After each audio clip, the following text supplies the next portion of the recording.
Hello and welcome to another knitting vlog. Today I will be taking you through the process of knitting a vintage vest. The original pattern is from a vintage book from 1938 called Jack Frost Blouse Book Volume 28.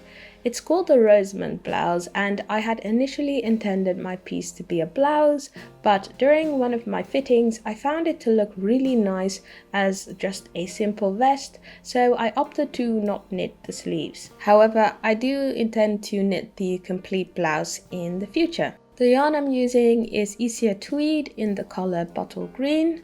I had initially bought this for another project several years ago, but ended up scrapping that idea. In any case, it's a fingering weight yarn with a fiber content of 70% wool and 30% mohair. I only had 150 grams of it, so I thought it would be perfect to knit a vintage vest with. Before starting the project, I knit my swatch off camera and I ended up having a stitch count of 23 stitches per 10 centimeters, and this actually differed from the original gauge, which was 28 stitches per 10 centimeters, but I find that I care more about the look and feel of the fabric rather than exactly meeting gauge, so I ended up taking some time beforehand to rewrite the pattern for my own gauge, which, if you know me, is something I actually really enjoy doing. Now, what I'm knitting at the moment looks like another swatch, but it's actually the lining of the chest pocket. The pattern actually suggests you knit this as one of the last parts of the blouse, but I decided to use a different strategy for the construction, but I will go into detail on that later in the video. In any case, I just knit the lining to the depth I found agreeable, put the stitches on hold, and then started working on one of the bigger parts of the vest, namely the back.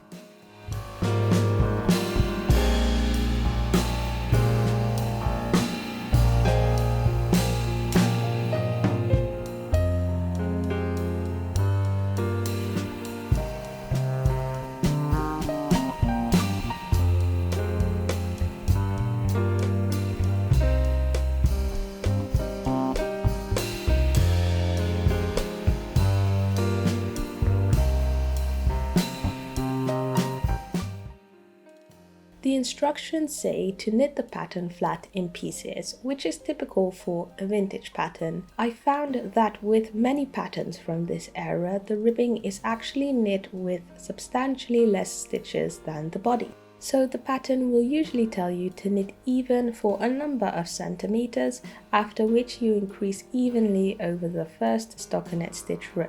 You then sometimes also increase at both ends over the first couple of rows of the body until you've reached the desired stitch count for your bust. This gives a subtle poof above the ribbing, which you'll see later on in the video, and I personally find this to be very flattering.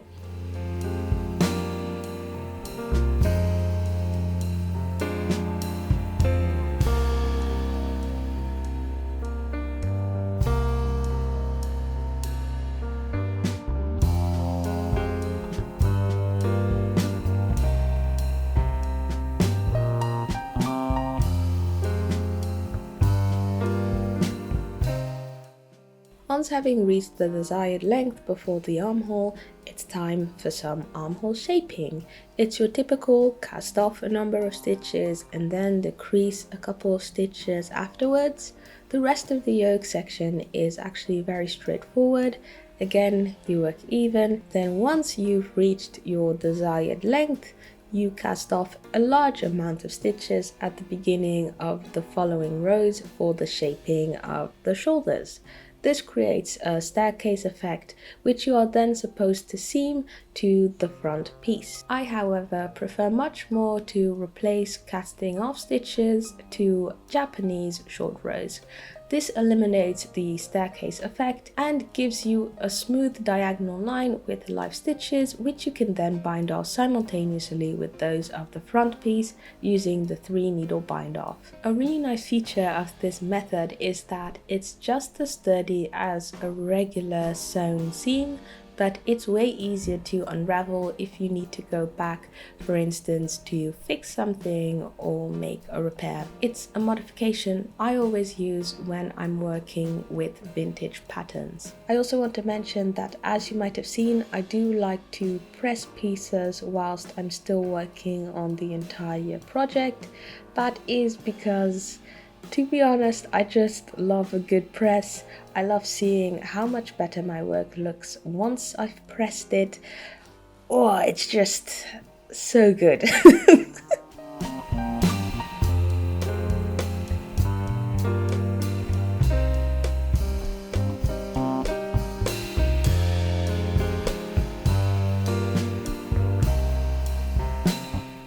Before moving on to the next section, this is a friendly reminder to stretch in between knitting sessions. I know it's hard to do at times, I feel to do so at times as well, but it really does help prevent injuries in the long run. Infomercial over. Now, after finishing the back, it was time to start on the front.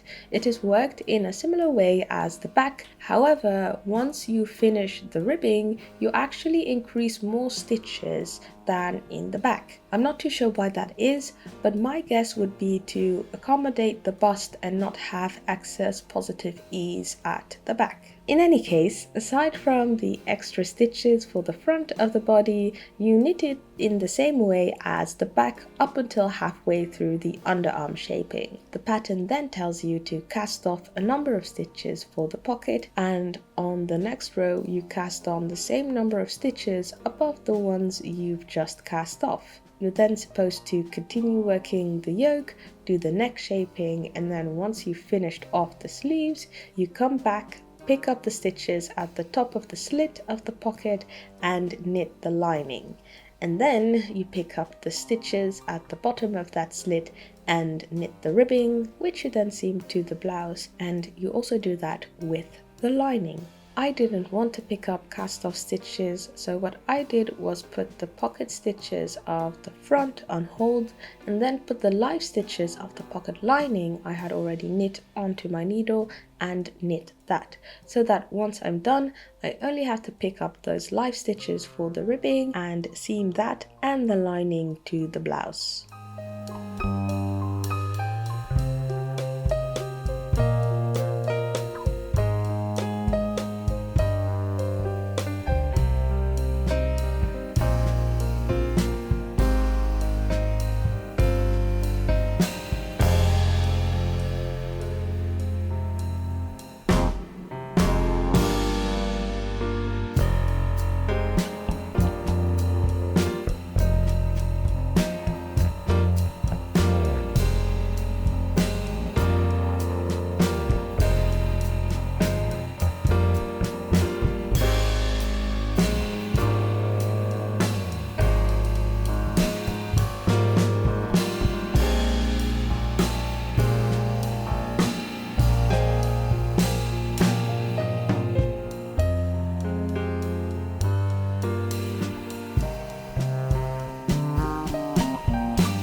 After both the front and back was worked, I seamed the two pieces together to check the fit. I always find this part super fun because it's really nice to visually see that your calculations were right or wrong.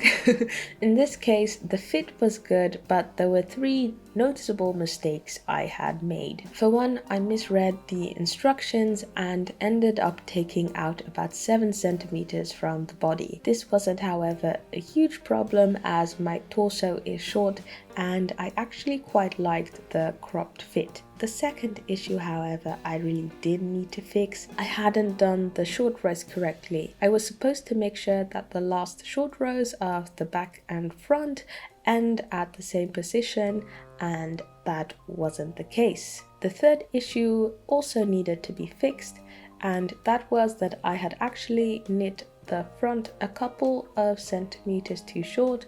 I was doubting my calculations and ended up knitting my yoke about 2 centimeters too short.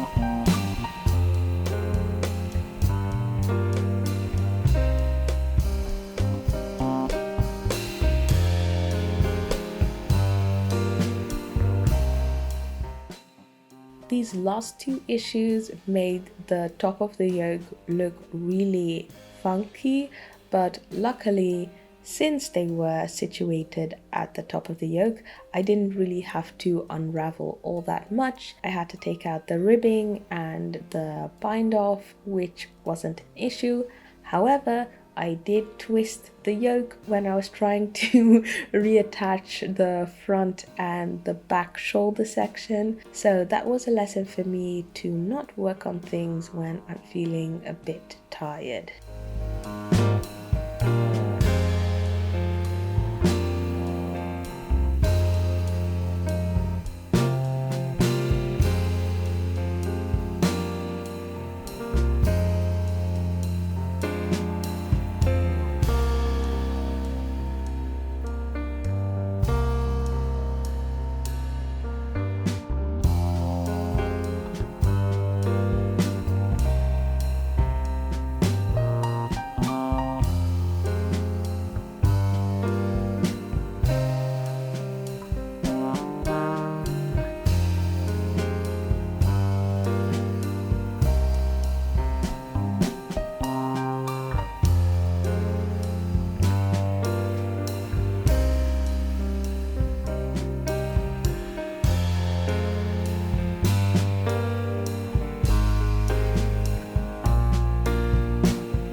After solving all of these problems, I was looking forward to knitting the sleeves because it was a construction I had never done before.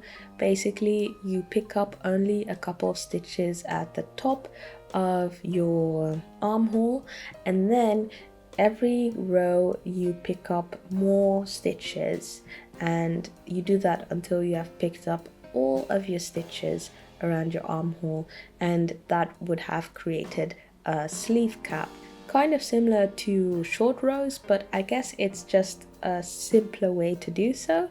So that's also one of the reasons why I do want to reknit this pattern and actually then make it with sleeves. Anyway, as I said before, after solving the last two issues, I put on this piece with a shirt underneath it. It looked so good, I just needed to have this as a vest in my closet. Right now the sides at the armhole are curling in a bit, but that's not a huge issue I think that I will eventually just slip stitch or single crochet a border around it, and then bada bing bada boom, it's done! Yay!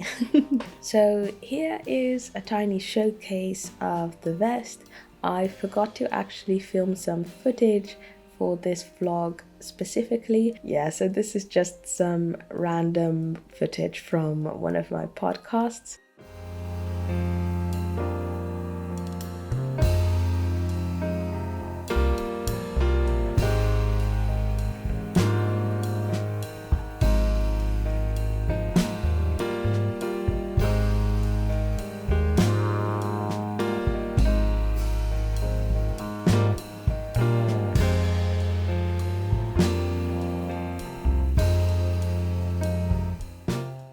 This is the end of the video. As always, thank you so much for watching. If you'd like to support my channel, you can do so by simply subscribing, liking, commenting. You can even just say hello in the comments. I'd really appreciate that.